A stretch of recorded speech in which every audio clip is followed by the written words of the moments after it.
On August 7, 1942, 4,200 United States Marines landed on Guadalcanal carrying a gun built by Eugene Rising, a man who had spent 40 years designing weapons under John Browning and had every reason to believe in what he had built. Within weeks, a Marine commander who had just held a ridge against 3,000 Japanese troops reportedly ordered every Rising thrown into the Lunga River and told his men to draw bolt-action rifles from 1903 instead. The Army had flagged the problem months earlier. The warning was in the record. Someone read it, and someone signed the contract anyway. This is not a story about a bad gun. It is a story about the distance between a clean range and a jungle, and between the men who make decisions at desks and the men who carry those decisions into combat. Harrington and Richardson Arms Company in Worcester, Massachusetts contracted to manufacture the design, and the gun that came off that line was, by almost every measurable standard, a serious weapon. Where the Thompson fired from an open bolt, the Rising used a closed-bolt, delayed blowback mechanism that virtually no other submachine gun of the era shared. It weighed about 6.5 pounds, unloaded against the Thompson's 10. At $62 per unit versus $200 for the Thompson, the Rising was not just lighter, it was a bargain. A Marine instructor at Quantico, picking up both guns side by side, would have felt the difference before he fired a single round. The Rising pointed naturally. The balance was forward of the pistol grip, the way a precision instrument sits in a trained hand. In his hand, the Rising was already winning. The Army tested it at Fort Benning in November 1941.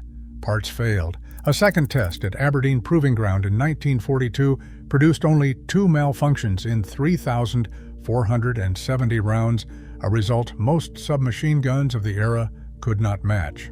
The Army still passed on it, noting in the official record that the re-icing required constant cleaning under dirty conditions. That was not a minor footnote. It was the central finding of the evaluation, a conditional stamp on a gun being considered for combat. The Army read it and declined.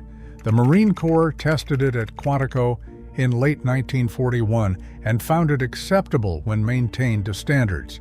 They adopted it in early 1942, designating it Limited Standard. 6 weeks after Pearl Harbor, the decision that determined what those 4,200 Marines would carry onto Guadalcanal was made not on a range but at a desk. A procurement officer in Washington looked at the test summary and at the Thompson inventory. The Thompson column was empty. All production was committed to the Army and foreign contracts, and the Marines were not on the list at all. The re-icing column showed a price and a delivery date. That was the moment. Not a battlefield, a shortage, a signature. The Marines were not naive about what they were accepting. They knew the cleaning caveat was in the Army record. They signed anyway because there was nothing else to sign. That is what separates this story from a scandal and makes it a tragedy. A shortage created a decision created a risk, and that risk was never communicated to the men who would carry it. The 1st Marine Division landed on Guadalcanal, stepping into an environment Aberdeen had never simulated. Guadalcanal was humidity that corroded metal overnight, mud that worked into mechanisms with a patience no range test could replicate, and sand that got into everything and stayed. The tight internal clearances that made the re-icing accurate on a clean range became exactly the problem. The tolerances engineered for precision became traps for tropical dirt that did not exist at any American proving ground. The gun that had won on paper was being defeated by conditions that paper had never described. Within weeks, the reputation of the gun had collapsed. Magazines rusted, the clearances choked on sand, and powder fouling. Men reported stoppages mid-engagement, the trigger pulling against nothing, the bolt refusing to cycle. Clearing a malfunction under fire is not the same as clearing one on a range. On a range, it is an inconvenience. In the dark on Guadalcanal with a Japanese assault coming through the jungle, it was something else entirely. Lieutenant Colonel Merritt Edson had just held a ridge against some 3,000 attacking Japanese troops with roughly 800 men. He reportedly ordered the risings thrown into the Lunga River and told his Marines to draw Springfield 1903 bolt-action rifles instead. The primary document has never been confirmed, but the account is so widely and independently attributed that it functions as something more durable than rumor. What it captures is real.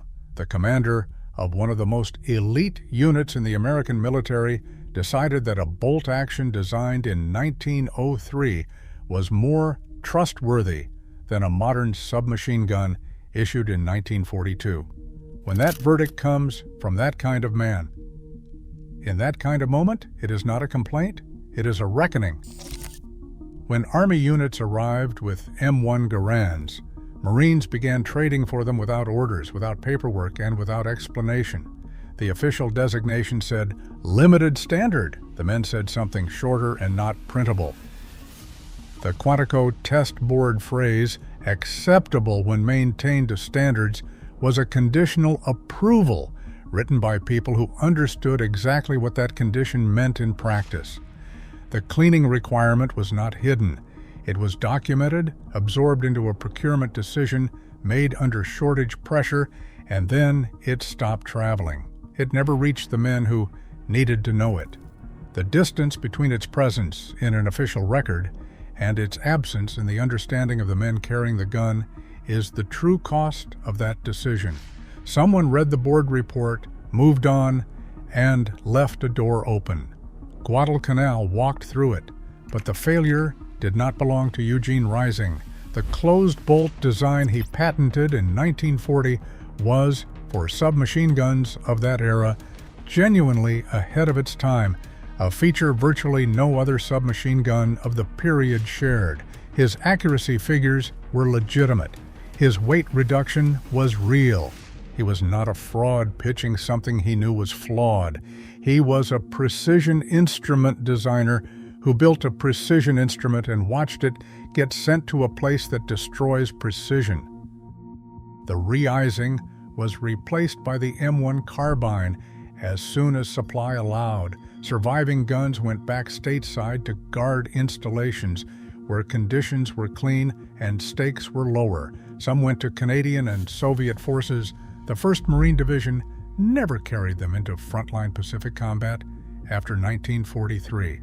No single person in this story intended for any of it to happen. A shortage created a procurement decision. A procurement decision created a risk, and that risk was not passed down to the men.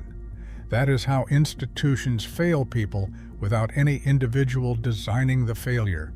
The men who paid for the decision were not the men who made it, and in situations like this, they never are. Eugene Rising kept working after the war, designing rifles for Mossberg, Marlin, Savage, and Stevens. He held more than 60 patents across a career that outlasted the conflict by more than 2 decades. He died on February 21, 1967, at 82 years old. His name is permanently attached to one of the worst remembered weapons of the Pacific Campaign, and the argument about whether that reputation is deserved has not stopped in the 80 years since. The engineers who study his patents do not find a man who cut corners. They find a man whose work the war outran.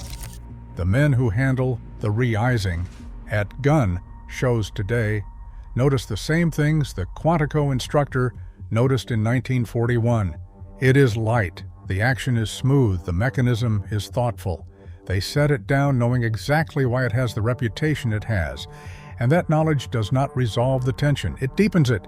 2 men at a gun show, one holding a Rising and one holding a Thompson, are having the same argument being made in 1942. The man with the Rising is arguing on paper, lighter, cheaper, more accurate, ahead of its time. The man with the Thompson is arguing from the jungle, reliability in the conditions that actually exist. not the conditions that were planned for. Neither man knows he is repeating a conversation that started when America was cornered, desperate, and out of options. Subscribe and tell me in the comments what you would have done. You are the procurement officer in Washington in January 1942. The Thompson column is empty. The Marine ship in 6 months. The rising column has a price, a delivery date, and a note that says constant cleaning required in dirty conditions. What do you sign? The men who got it wrong were not foolish. They were desperate. And there is a difference.